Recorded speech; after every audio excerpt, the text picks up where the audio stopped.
All right. So I do welcome you.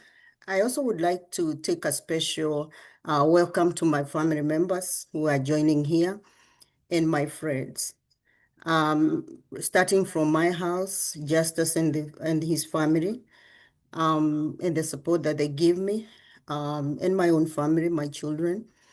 I also want to welcome those of my friends, my longtime friends, some logging in from different parts of the USA. I see you, Lucy.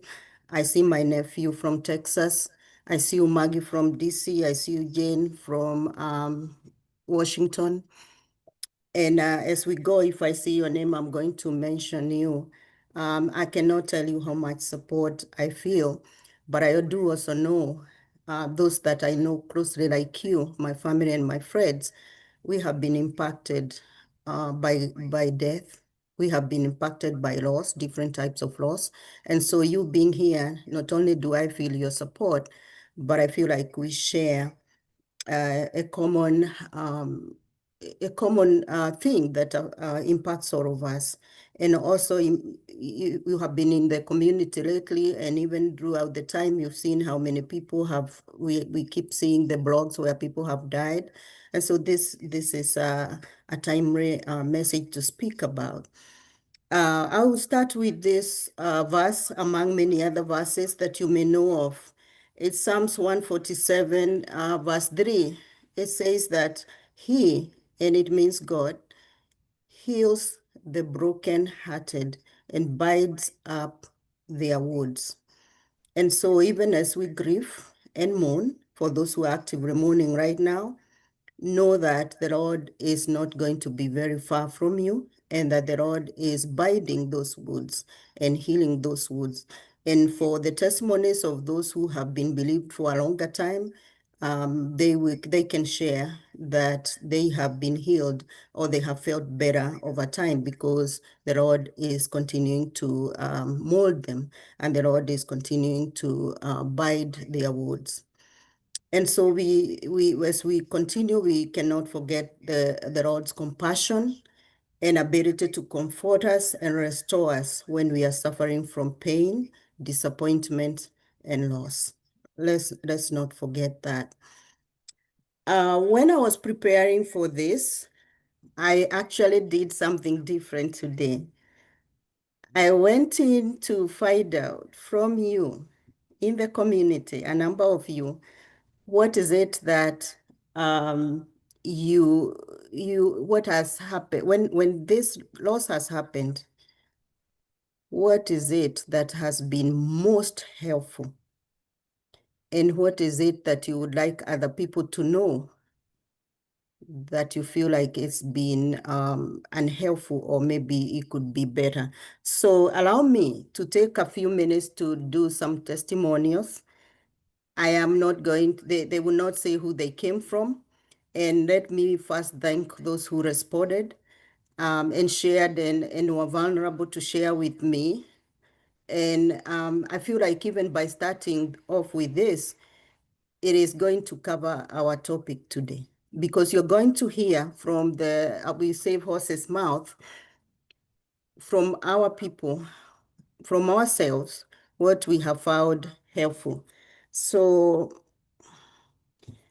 I had two questions that I was asking those I reached out to. They were all adults, but there were younger people, there were older people, and there were males and females who answered. And thank you so much if you responded when I reached out.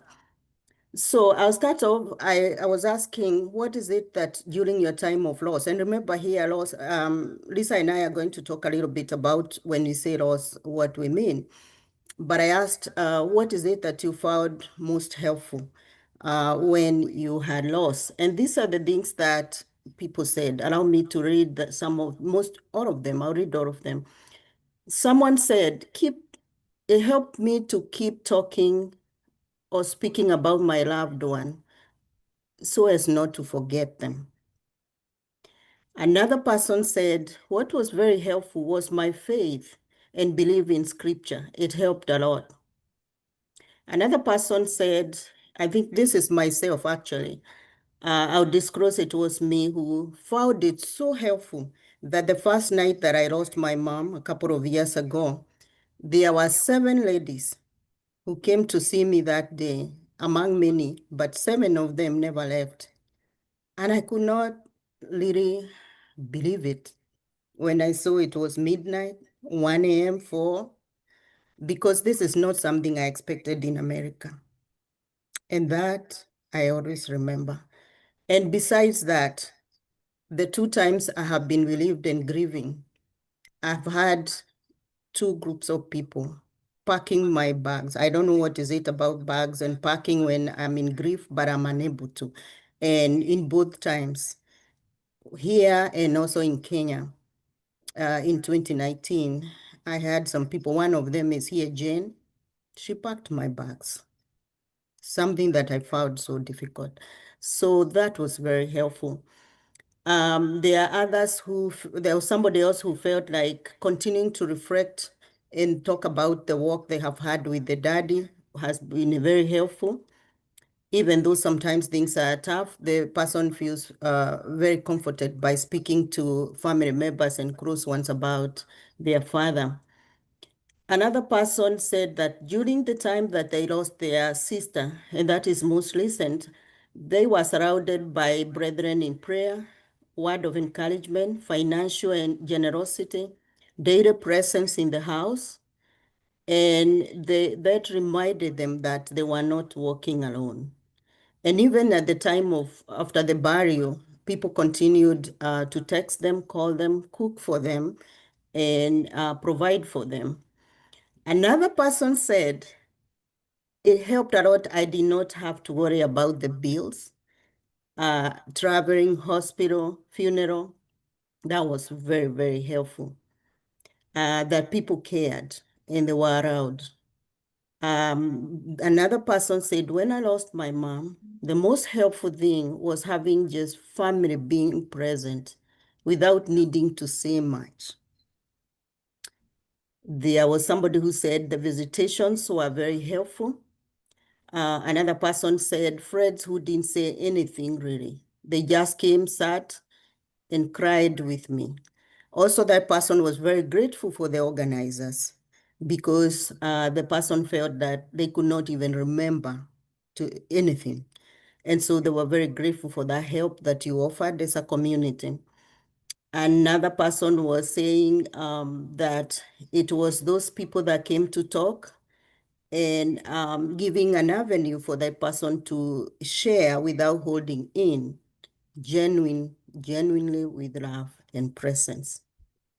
There was this person that said they were very much helped by people who came in and without asking too many questions, they were just there. Even though they asked the questions, it was brief, and then they offered positive talk, trying to remember whoever had passed away and in a positive way and the things that they had done in their life and in their community. That person found to be so helpful. And allow me to take a minute to read the things that people felt that they wish they could have been different. And interestingly, there are very few. So I had someone say that one, actually not even one, I think more people feeling like being asked so many times what happened, they found that to be so overwhelming. Having to tell the story over and over and over and over, they found that to be so overwhelming. And then there was a person that felt like they wish they had been there more for their parent. And I have to acknowledge that I felt like this also when I lost my mom. I felt like I wish I was there more. And this person who was sharing this continued to explain to me that when she finally went to Kenya to visit the mom already had dementia. And the mom could not even recognize her. And then she's also the last born. And so it was so overwhelming for her. And when the mom passed away shortly after, her greatest regret was that she wasn't there for the mother. Not that she wasn't there for the mother, but she hadn't been able to see her more and do more. I personally, and I'm sharing because it's me, I felt too overwhelmed and angry. Those were feelings I got. And unfortunately, I didn't know how, that's when I lost my mom. I didn't know how to share that because as a Christian, that would have probably, I felt like that would have displayed or shown me as a person without maybe faith, or probably people will see me differently. So I did not want to share how I was feeling, but I was feeling very angry. And I was wondering why that had to happen and take my only remaining parent. And also at a time when I had just come to America, and maybe I could have spoiled her and done more. And then I remembered her faithfulness in serving God, and I felt like God had taken her at a time that, she could have enjoyed us. So I had feelings of anger, but I also didn't know who I could talk to freely and honestly about. Then there was someone else who said that they wish they had more time to be with their own family and grieve together. Not that they had a problem with the other rites that were going on in meetings, but especially when you go to Kenya or other countries we come from, you find there are other rituals that are going on. There are meetings, there are this, there are that. You're preparing, you're being asked questions. That can be too overwhelming. There are also others, someone else who said there was so much unsolicited advice and too much talking to the person when the person would like, we grieve differently. And so there is a person who benefits from being quiet, but yet the way we grieve in our cultures are different. And so the person was feeling overwhelmed. There was a person who said that it bothered them when people kept on saying, I know how you feel. That person felt that you have no idea. And so sometimes we do tell people that, but there are people who feel some consolation with that. There are people who don't. And so it is important for us to be sensitive about. So I wanted to share, and thank you so much for allowing me to share that. I wanted to share those experiences so that first I can acknowledge, because this is not the first time we have had this presentation on grief. I know Dr. Mary, our pastor, did present some years ago. So it's not the first time we have had it. And I remember that we had a lot of coming together and feeling connected because of those experiences. But our community is also very good at coming together, jumping in, running around the bereaved person. I wanted to correct that information and those testimonials so that I can read them, so that you can listen and know that what you are doing is not in vain. That there are people who are really benefiting from what you are offering them, the support, the financial support, the being there for them. And what's the best way to know that except to hear from people themselves? So thank you so much for listening to that. I am going to go to talking briefly so that we don't run out of time, talking briefly about grief versus mourning. Sometimes we may not really differentiate. I'm gonna say that mourning is more externalized. When somebody passes away or we have a loss or something, we usually have different ways that we display that. For those of us that are Christian, we start having meetings, we start praying with each other, we start calling each other, we start even based on what we learned from our backgrounds, we visit each other, like those who came to my house and never left because they sat with me.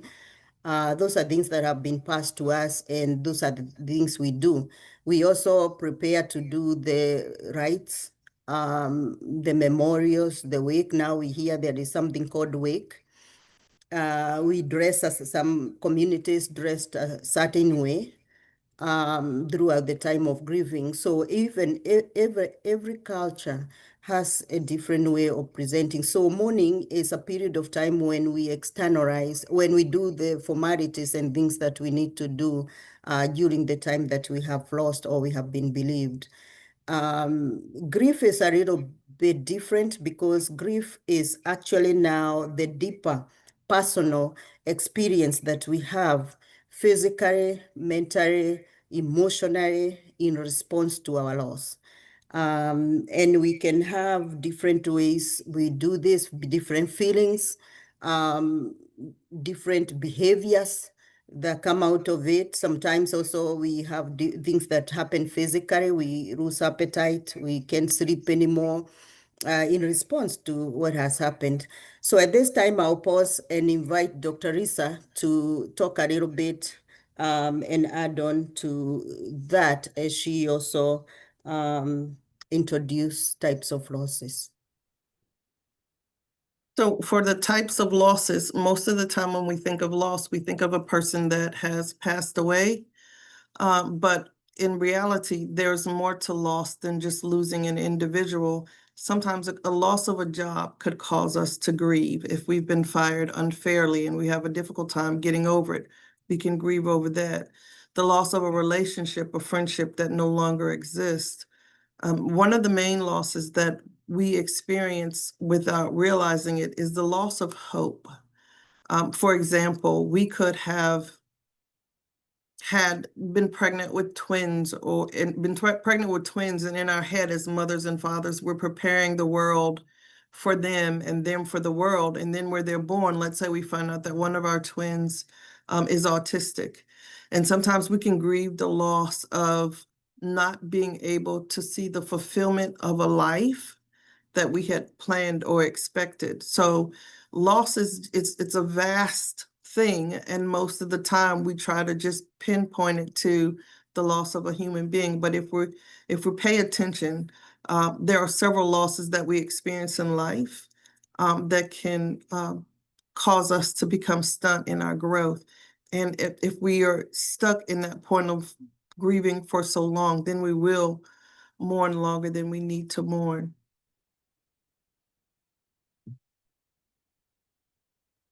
Thank you, Lisa. Let me, as I continue, take this opportunity to continue welcoming family members. I think I see someone all the way from Kenya. So I welcome you. You know who you are. Nahashon, I think that's so Nahashon.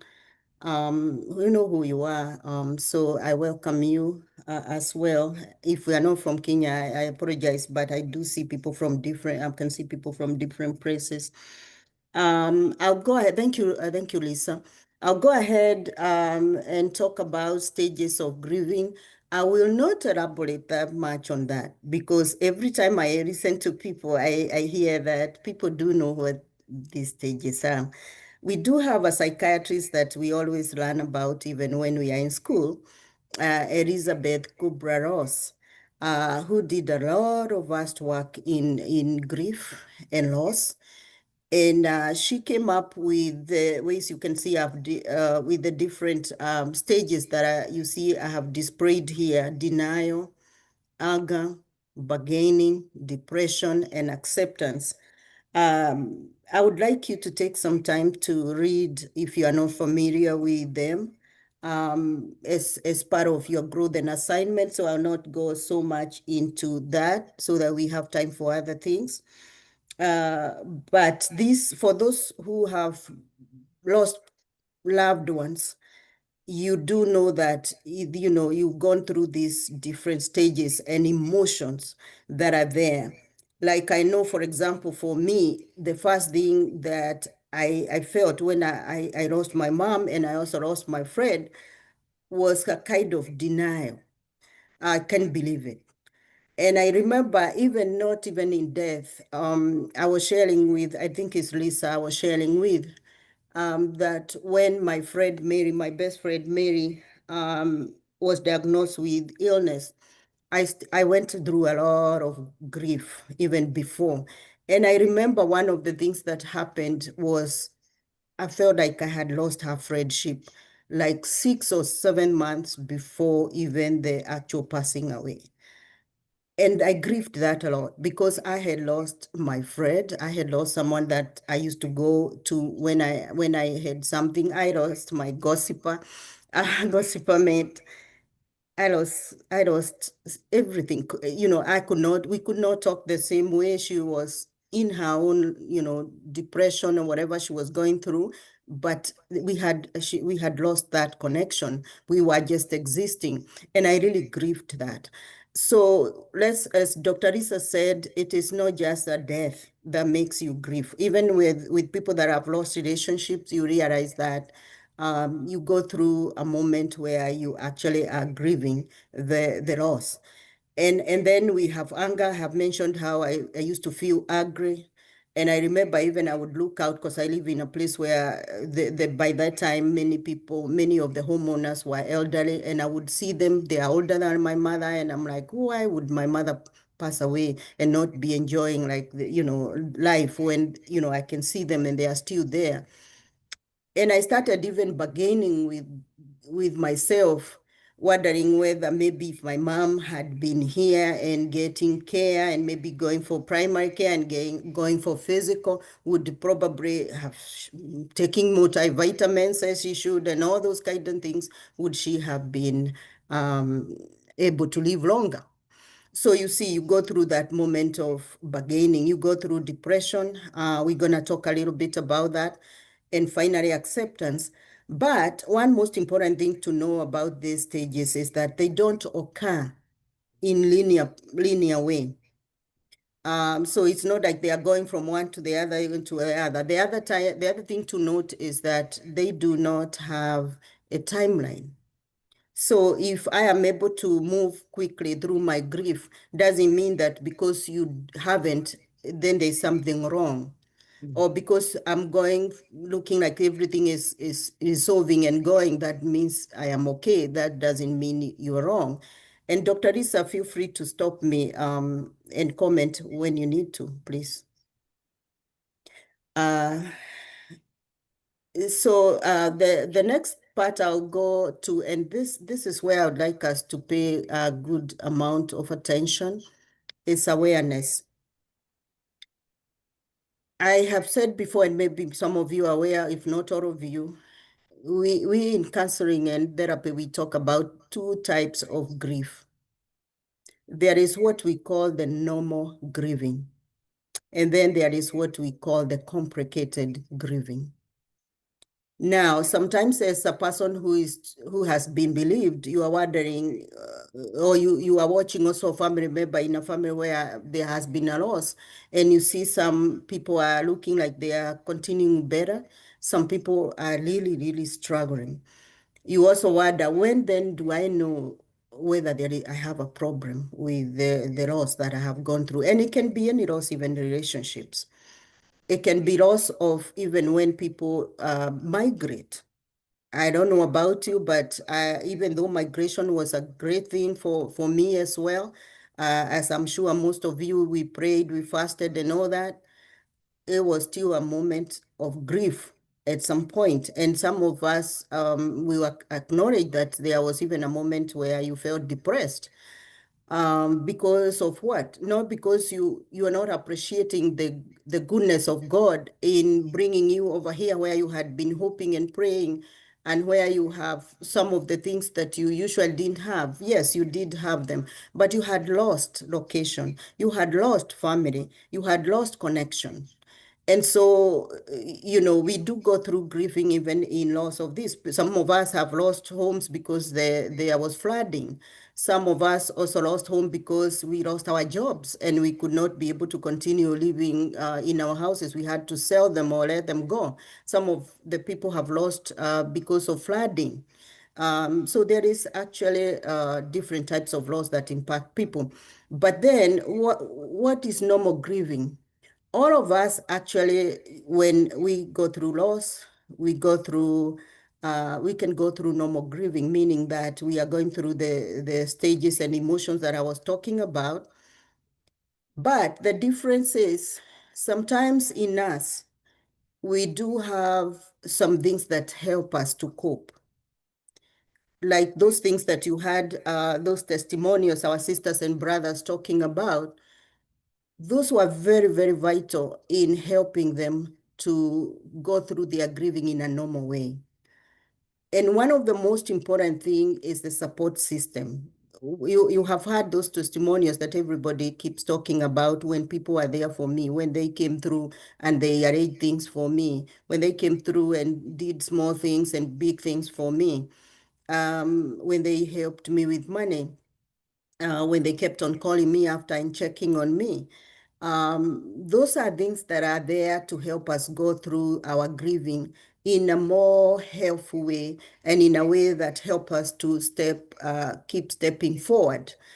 And so that does not mean that every time we have a loss, then it is a complicated grief. We are able sometimes to go through, and I think that is where I like always to stress when I talk about grieving, so that we don't also assume that we are not doing very well. Maybe we are, if we have what it takes. And we're going to look at also what the other side looks like. And the other side, which is now the concern, and the concern that sometimes helps us to know whether to go for help, further help. And by the way, in normal grief, one of the other things that help a lot is when we join support groups, when we have pastoral care. Those things are still helpful in when we talk about the normal grief. However, in the complicated grief, it becomes more for a person to move forward.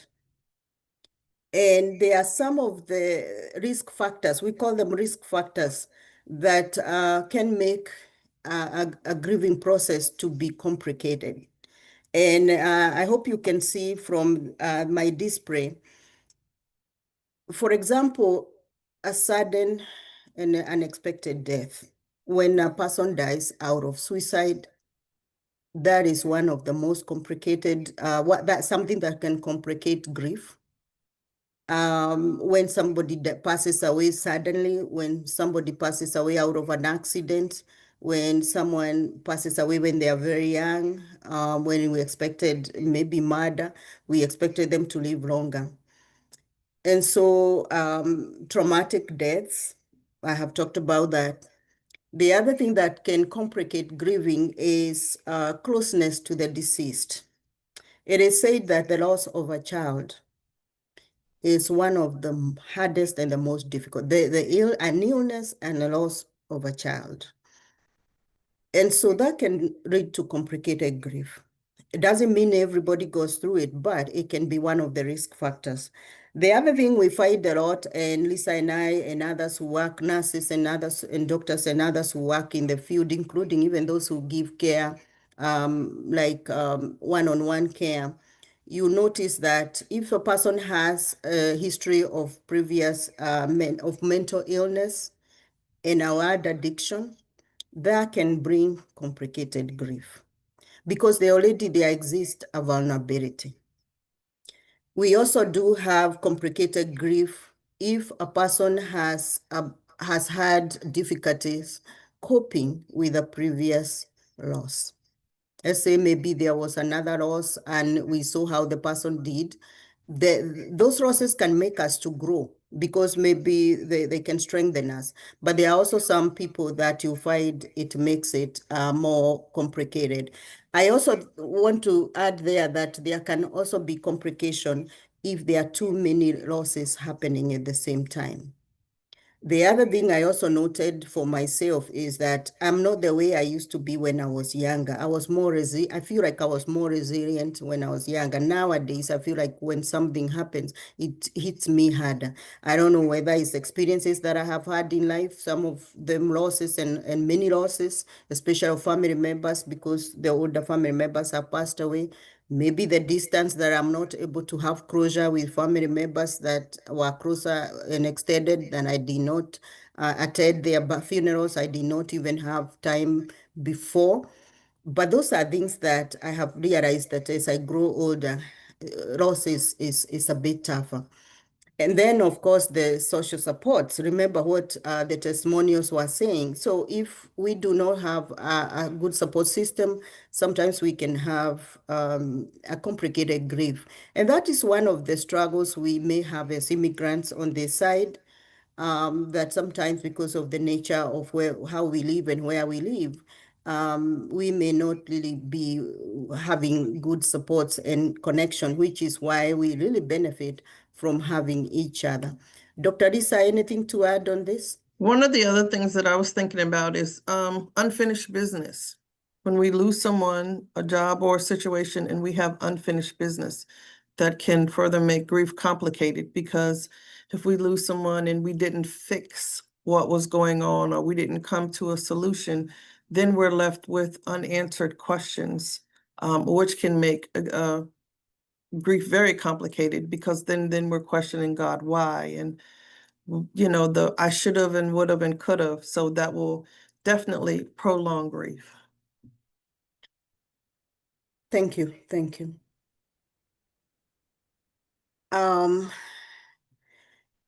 Let's look at the symptoms of complicated grief, because this is where I feel like it's most important. If you're having a family member, and the family member or yourself, you are going through grief, you are going through losses. When do you know, or how do you know that your grieving is normal and it's okay, you're gonna get through? When do you know that it could be very bad? We have had cases where our fellow family members have taken their life soon after. I have witnessed that. Something happened, a loss, and every sibling seemed to be, somewhat getting through. And then you have this family member who, after some time, they take their lives in complete suicide. Sometimes you find that they start having mental illness. Sometimes you find that they start having increased anxiety. So it is important to be aware of the symptoms or things that, even though maybe they are not necessarily going to mean that they have complicated grief, you can help a person by helping them to reflect on what is going on, so that they are more aware, and maybe if they are open to it, they can get some help. And also remember, just as we were talking about normal grief, there are sometimes when during our normal grief, we may get support that will help us to alleviate some of this before it reaches a point where it is too much. So some of the symptoms you're gonna get to see that can be red flags is intense and persistent sadness. Sadness is going to be there during the time of grief. But there are times when it becomes prolonged, deeper, until it starts affecting somebody's functioning. And also don't forget that sometimes the intense moment can be there in the beginning. I remember when I came back from Kenya after burying my mom, I would just cross myself in my bathroom, run the water, and scream and cry because I did not want my children to hear. But I was still able to get through, because that used to give me relief. So we should not mistake, when people are continuing with their grieving process, that probably they are not grieving well. But then still, we should be mindful that that could be a sign. The other thing is continued yearning for the person. I use a different example. One of my supervisors for the board was talking to me about a case of someone who has lost a relationship. And no matter what is happening and what they are talking about, this person cannot get themselves to move on, despite what they are being told by the other partner. They have even got to a point where they are seemingly stalking. And so that is when the person is talking, saying, yearning for that person, and they are so anxious, even when they say, oh, today I'm not going to talk, I'm not going to call, I'm not going to text, I'm not going to do it. The person cannot hold themselves, because they are even having increased anxiety, those rumination of thoughts. So there are times that even though we have normal yearning for the person, it can be a little bit unhealthy. Difficulties accepting the reality. Remember that denial we talked about? There should come a time when you actually now come to a realization that, well, this is gone. And I think that is also something I can use for that example I've just given, that sometimes the person can have difficulties accepting that the reality has happened and this relationship is gone. And so that can also bring complications. There is also preoccupation with the person who's been deceased and lost. And we in our work, we see that more with those who have tendencies of OCD, the constant thoughts that cannot go away. And so that can also lead to this. Sometimes our way of coping is avoidance, and some of us who come from over there, we are good at this because I think that's some part of, I don't know about you, but that was part of how we were raised. Sometimes we don't face things head on.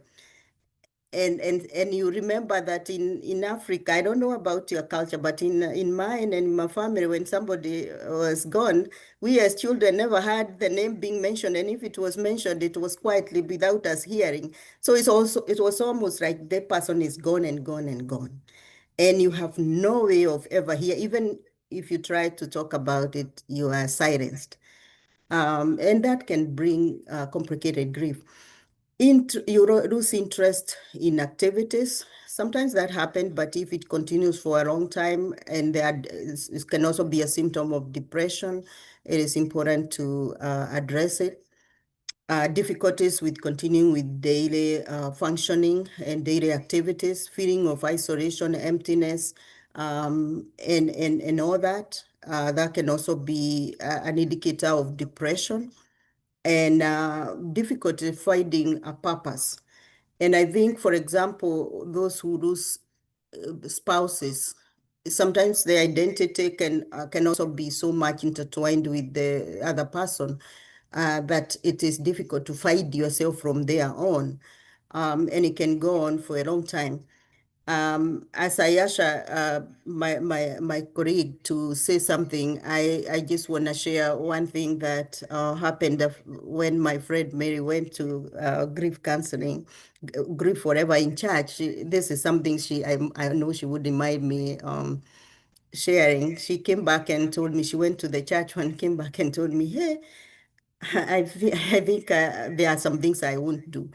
That was after the loss of the husband. And she's told me, well, when I went to the support group, there are people there who have stayed 20 years with the clothes of the deceased person in their closet. They have never removed them.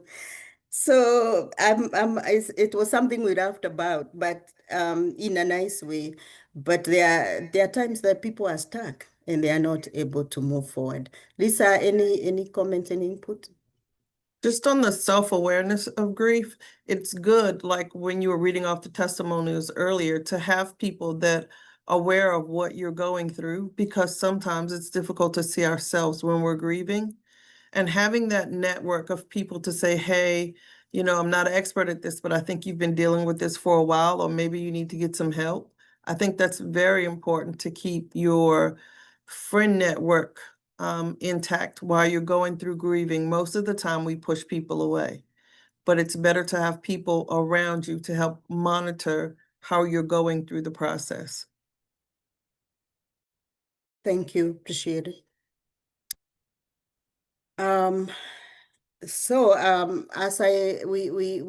we get into the phase of looking at what is helpful,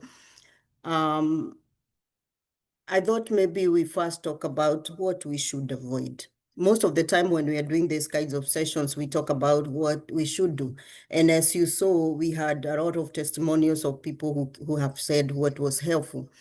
But there are things that we should probably be aware of, that as things that we should avoid. And one of them is the self-harming behaviors. We have seen as we work that sometimes people get into drinking, into drugs, into increased sexual activities, doing things that seemingly to everybody else, they are harmful to them. And I think also when we talk about substances, don't just look at the harder substances. Look also, sometimes we are self-medicating with sleep medication. We are taking the pain medications. We because of the headaches and those kind of things, sometimes we are drinking a lot of coffee. Those also can be things that we can put other substances. So those self-harming behaviors, um, you know yourself, you know your family member, you might start seeing those kinds of behaviors, and they could be coming from the anxiety and the emotions. One time we were discussing about anxiety, and I remember in our job, in our meeting, one of the team members did say, "You have no idea how it feels to have anxiety. You feel like everything gonna burst, and you have lost control, and it's a very you feel very worn out and very scared."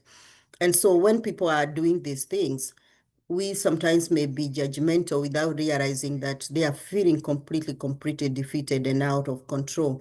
But it's also important to note, even among ourselves, because sometimes we are doing these things quietly alone, that those could be indicators of things that we should be working to avoid. And if we are finding that it's difficult to do so, like Lisa said, we could seek help. The other thing is avoiding problems. We cross down and we cross off. And I think this can also be cultural. I just give an example of how we were raised. After somebody passed away, if you try to say something, you're gonna be told to shut up, or something like that. Or ourselves, we don't want to talk about it. And we do find this a lot also happening with trauma. Lisa and I do work with people who have a lot of trauma. And we know that they don't tend to open up quickly or trust. And so we don't want to force people to talk.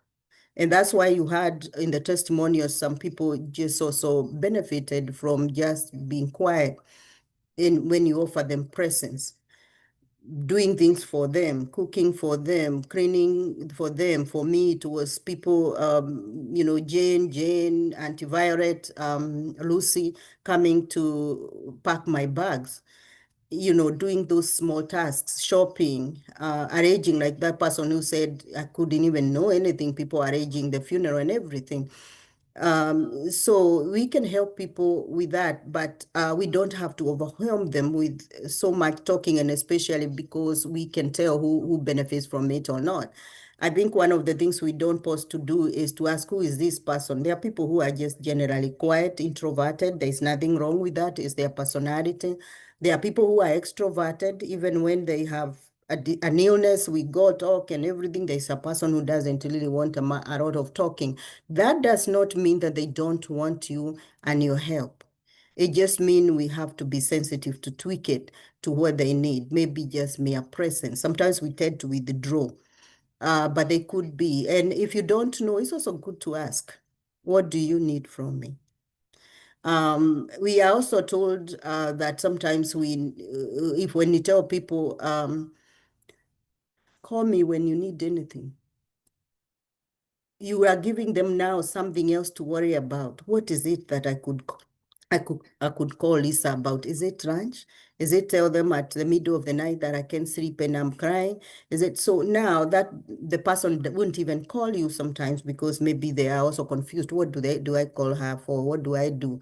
And so we have to also be sensitive when people are quiet, but we are told also to avoid that as much as we can and try to cultivate a healthy way of problem solving and decision making, and also a way of letting out our emotions, even if we feel like therapy and also support groups are going to be helpful. And even in those support groups, there has been someone I know from Georgia who said that when she lost her son, she did not benefit from the support group, and she's a therapist. So we also have to realize that sometimes also, even though we say go to support group, it may not be for you. Maybe you might benefit from something else and not that. There are times that people who have been believed and with loss, they overwork. And so they don't have some time for self-care. And of course, the continued denial. Dr. Lisa, anything there?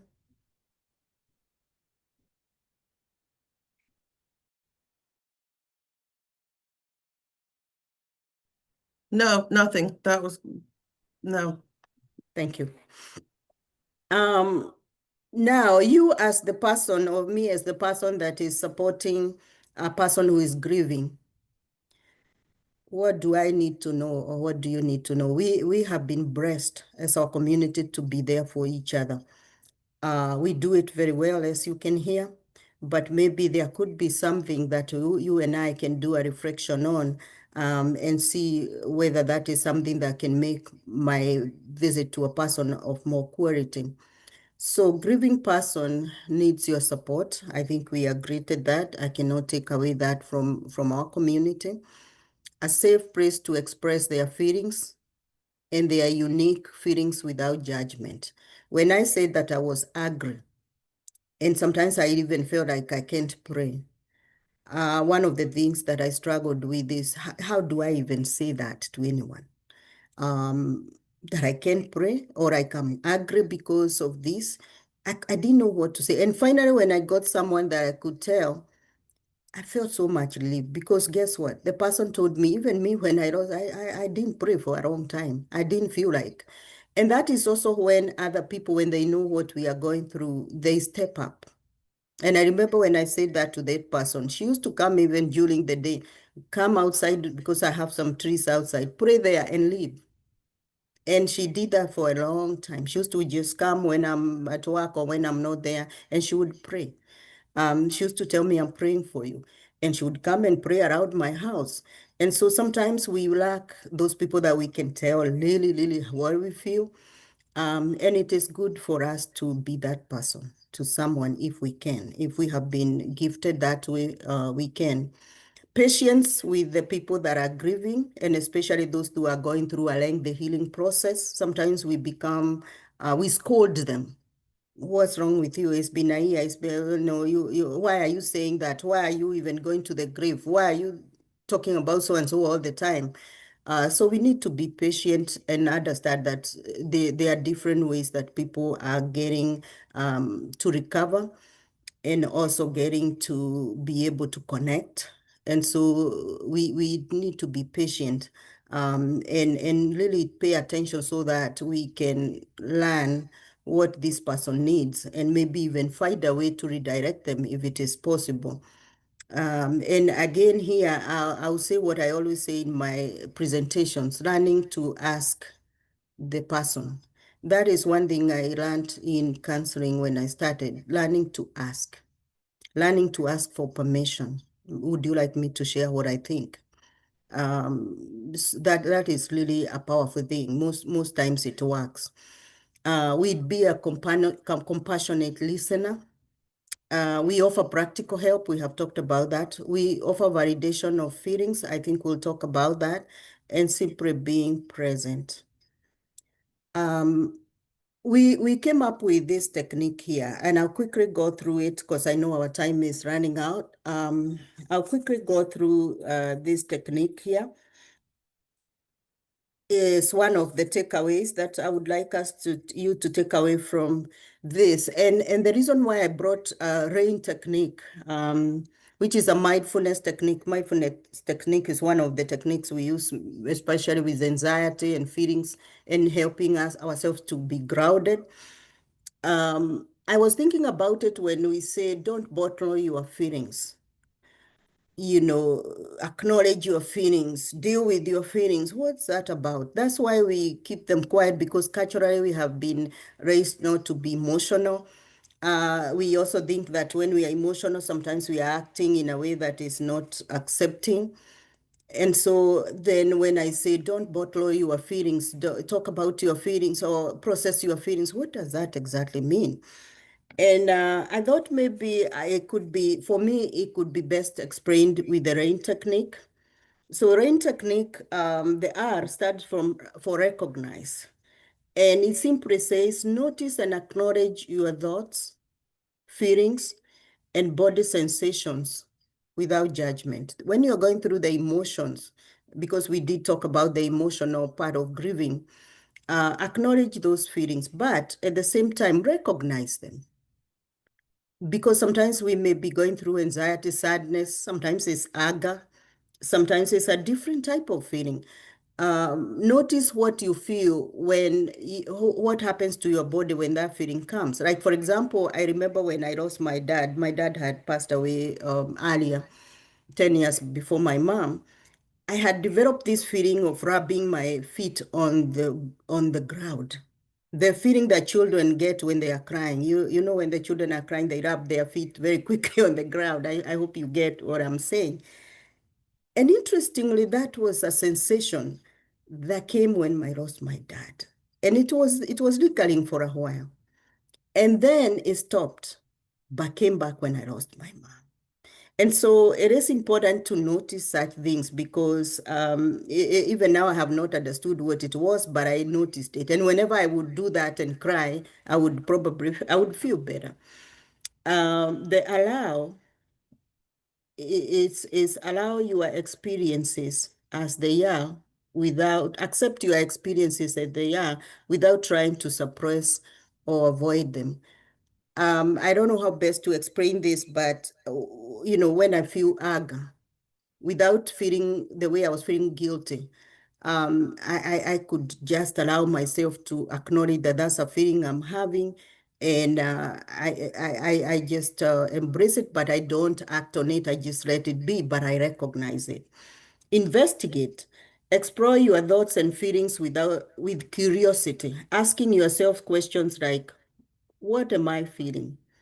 What beliefs are underlying these emotions? You are still trying to explore those feelings that you are having, again, without judgment, but you are being aware of yourself. Some of the feelings can be anxiety. Some of it can bring, for example, the rumination or probably the influx of thoughts, the lingering thought that is not going away. It's almost like it keeps being there. Sometimes when you're aware of that thought, you can be able to process that thought and check with yourself whether that thought is the thought that you are not passive about that thought. And then what do you need to do in order to help yourself not to be overwhelmed or overtaken by that feeling or that thought. And the nurturing, which is the last one, treat yourself with compassion and care, providing support and reassurance to yourself. And this is where, as Christians, I think we benefit a lot from tapping into who we are. Like two people that I read about, they say they benefited so much from the word of God and the scriptures because that's what they meditate on. And they read these verses that, like the one I displayed, where you know that the Lord has control over this. He's not going to leave me. That all this is the process to take me, or the death is the path to take me to glory, and that I'll see my person, and that I should not grieve like a non-believer. Can you hear me? Yes, we are still hearing. Yeah, because my internet said something. So it's important for us to use that moment also, to not to be stuck in the feelings and thoughts, but to also see how do we move forward. And when we are aware of what's happening with ourselves, then that is the way we can be able to know how to tap into those things that we need, including even the community, including even calling our pastor, including even calling my sister Sophie and having a chat, or even maybe saying to Sister Rosalind, bring me that little goat soup. And that's something like that. So we can do, when you look at the nurturing, we can do so much from there, and we have been doing so much from there. I wouldn't be comfortable going on without talking about self-compassion. There was someone I was talking to this week, and the person was struggling with something they did, and we talked about self-compassion. When somebody is going through a difficult time, we usually tell them, oh, I'll be praying for you. What do you need? I can come see you. But do we say that to ourselves when we are going through a difficult time? that Lucy is gonna be okay. Lucy, even though you are angry and you don't feel like praying, it's okay. It is part of grieving. You are still going to continue as a believer, and you are not going to judge yourself that you have fallen or something like that. So those are just examples. I'm sure our pastors and other people here who are able to, who have grown more in their faith can be able to interpret more. But that is what I wanted to talk about. So this part I'll leave Lisa to summarize and talk about as we end. This, I believe, is the last part. Lisa, you can take over and talk about the practical self-care and other ways that people can seek help, please. Well, according to the slide, the practice of self-care is to eat well, to hydrate, prioritize your sleep. And most of these things we know just as living everyday life. One of the things that we forget to focus on prior to grief and loss is self-care. So when grief and loss comes about, self-care is the last thing that we consider. But what I always tell people is, how can you tell me how to love you when you don't take the time to love yourself? And so prior to grief and loss, you must take the time to understand, this is what makes me happy. This is what makes me sad. This is what makes me feel good. This is what I need. This is how I feel like love is being shown to me. And one of the things that we forget to do is to teach everybody else how to love us. Because growing up, we learned that we're supposed to love the Lord, love our family, love our children, and love our career if that's possible. But we forget to tell ourselves and the ones around us to love ourselves, to love me. And if you question yourself, what does it take for me to feel love? Everybody in your network should understand how to make Lisa feel loved and how to recognize when she's not loving herself. But we first have to learn to love ourselves. So taking a hot bath, taking some time for yourself, taking some time to recognize I need this space and time for myself, taking a walk after moments of stress, frustration, and anxiety, going and watching a show or a movie or something that makes you laugh, that makes you smile from within. When we practice these things in advance, when it comes to hardships and hard times, we already have an idea of how to tap in to what we need. Yes, we pray because we know that God is there and that God will heal our hurts. The scriptures even say so. But there are some things in life that we need to practice to do on our own. We need to take that time to figure out what it is that we need. If it's a walk at the park by yourself. And as life is as busy as it is for a busy mom, you're trying to make sure that your kid's okay, your husband's okay, you're working, the food's in the house, but who's taking the time to make sure that you're okay? Loss is going to happen, from a job to a loved one to a friendship. Those things are going to happen. Self-care is something that won't happen if you don't take the time to do it for yourself. We are here to live and enjoy this life and not just to exist. And living requires that we take care of ourselves just as much as we take care of others. So in the practice of self-care, we do want to make sure that we're avoiding things that are harmful to us. We want to avoid the substances. Another thing that Lucy was talking about was understanding our feelings and emotions. If we're not able to recognize how we feel and express how we feel on a regular basis, when it comes to grief and loss, we will hold that thing in as well, and we will struggle with that. I've heard people say, oh, if something major happens, don't question God. But where do the answers come from if you don't ask the questions? And if there's anybody to ask why, it would be God. If there's anybody to answer you with what you need, it would be God to tell you, this is it, this is how, this is when, and this is why. We understand that He's in control, but we also realize that there are times where we have answers and we are looking for questions, and turning to God is what we need. But having people in our life, having the encouragement and the people to know that, hey, this is what Lisa needs, this is what Lucy needs, it will help us get through our grieving process. We want to make sure that we have loved ones that'll help us to recognize if we get into complicated grief, if we're in prolonged grief. Having a support system is the best thing that we can do to help us get through our loss and our pain. And understanding that sometimes it's not that we've lost an individual, we've lost a hope, a goal, or a dream can be just as hard and just as difficult to get through as losing a loved one.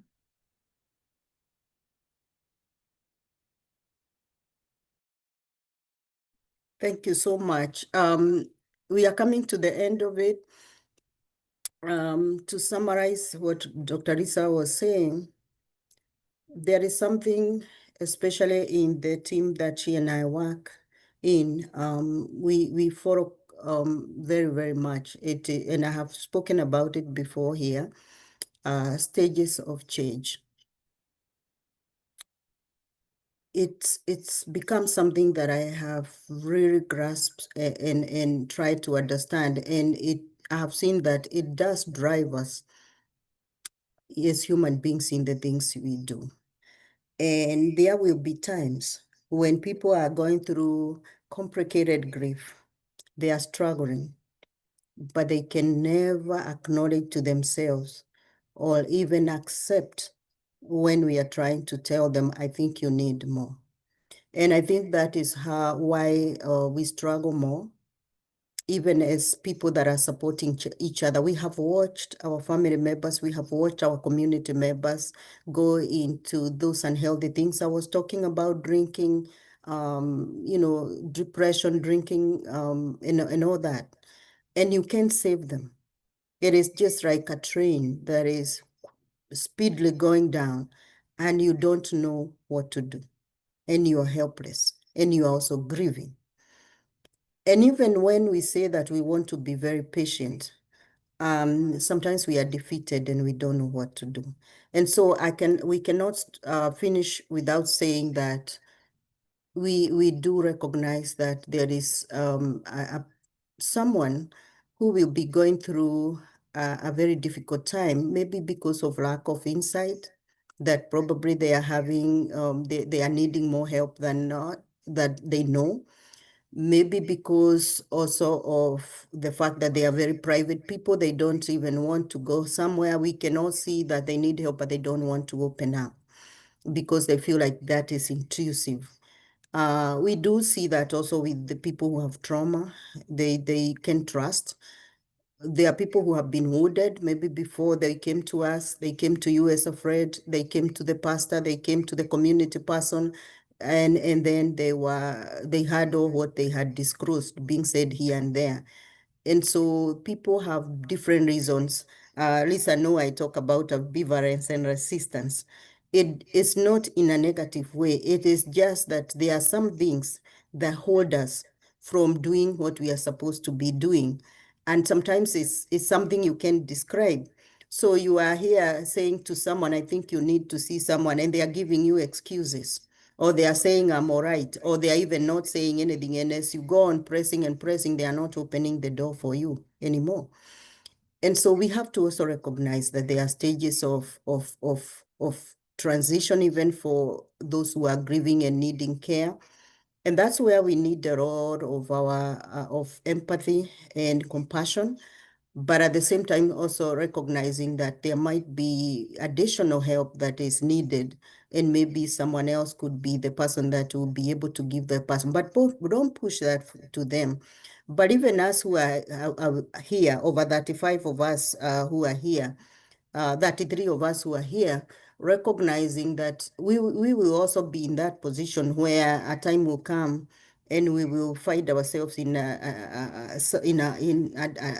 emotional dip, and we are trying to help ourselves, but we are also in that kind of mood where we are in pre-contemplation, or we are even contemplating for various reasons. I think one of the things that I found helpful to myself with that is just being aware that there is that period of time when you know what you need to do, but you are not having any energy or anything, or even any motivation to do it. You also have to be aware that there is also depression. And so that is the person that you'll be hoping that they can go seek help. And we will always be saying, I have tried, we have tried this, I told him, I told her, but the person is not doing it. So having some awareness of that can also help you as a person, because sometimes we get so worn out trying to help someone and we don't know what to do. And it is good to be aware that there is also stage of change. And sometimes some people get longer to get there. Some people never get there, but it is actually a reality. So with that, I'm going to close there. Thank you again for listening to us and for being here. I'll open for questions, and before we get to that, I don't know if I should, I'll transfer back to Pastor George, but let me also remove the recording.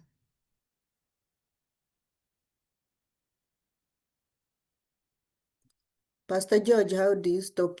Let me first stop. Just stop the recording on should be on the top right.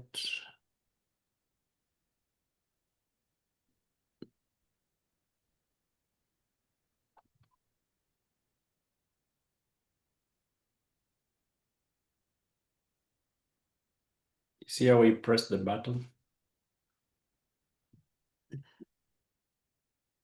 No, I don't see it. Are you a host to be able to do it?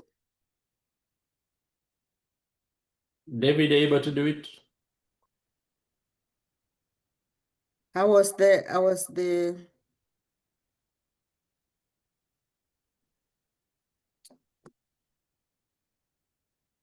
Or you can I do think I removed it. control. You did? Oh, It stopped. You can do control and end. if I can see okay, I see it. Yes, I'm out. Thank you. It stopped. It's still recording. You can press that button of stop recording.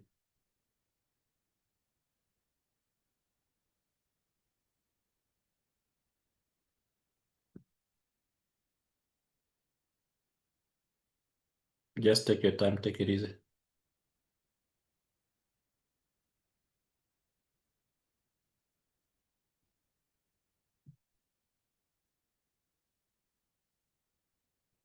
Are you on a Mac or a PC?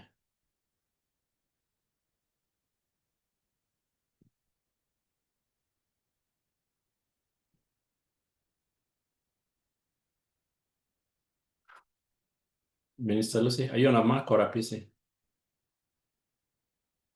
You are muted. I'm on the, okay.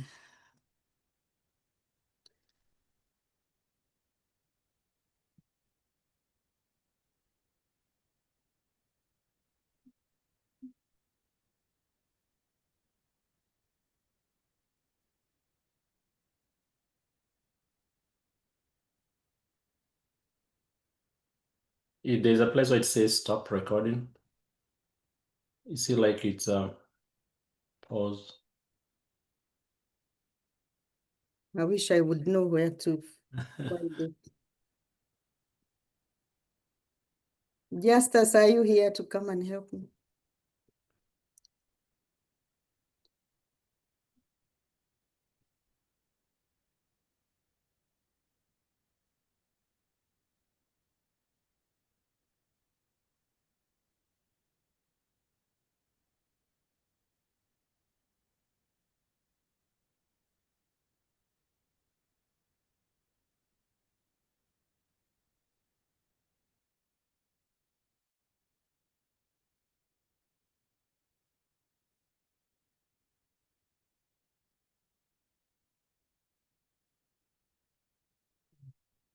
Or maybe it's